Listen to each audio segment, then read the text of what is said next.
আমি আমি আগে একটু ইনকোয়ারি করে দেখি সাইদ ভাই। সেটা হচ্ছে কি, আমি আপনাকে বলি, আমাকে একটু এই বিষয়টা আমরা খুব শিগগির বসবো। এবং আজকে আমরা যখন সকালবেলা আমরা প্রসিকিউটর টিম বসছি, আমরা একটা প্রাথমিক সিদ্ধান্ত আমরা নিয়েছি। আপনারা আসার আগে আমরা সিদ্ধান্ত নিয়েছি যে এই বিষয়ে আমাদের প্রয়োজনীয় করণীয় কী হওয়া উচিত। কারণ আবারও আমি একটা বার্তা দিতে চাই যে এই ঘটনার মধ্য দিয়ে আমি অতীতের সমস্ত কর্মকাণ্ড আমি পরীক্ষা নিরীক্ষা করে দেখব।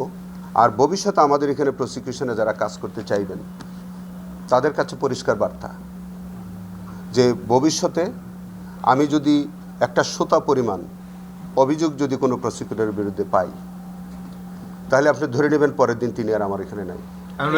আপনি কি প্রসিকিউশন টিম ডিসেবল করবেন নাকি আরো অডিওর জন্য অপেক্ষা করবেন? কমিটি মানে প্রসিকিউশন টিম কি ডিসেবল করার সময় এসছে নাকি আরো কোনো অডিও বের হবে তারপরে সে পর্যন্ত অপেক্ষা করে তারপরে অ্যাকশন যাবেন? না, প্রসিকিউশন টিম রিসাবলের প্রশ্নে যেমন ধরেন আজকে আমাদের 2 জন প্রসিকিউটর নিয়োগপ্রাপ্ত হয়েছেন। যখন প্রয়োজন মনে করবেন আমাদের কাজের সাহায্যের জন্য, আমাদেরকে আরও ফেসিলিটেট করবার জন্য যদি প্রসিকিউটর দেন, আসতে পারে।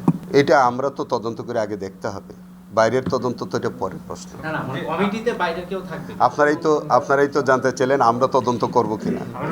আমরা তদন্ত করব।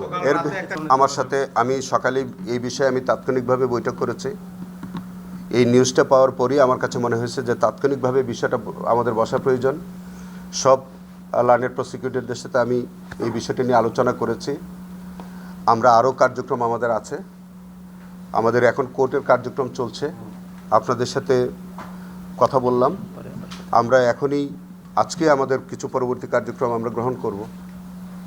আর সরকারের সাথে আমাদের এই মুহূর্তে এর মধ্যে তার কথা বলার সুযোগ আসেনি।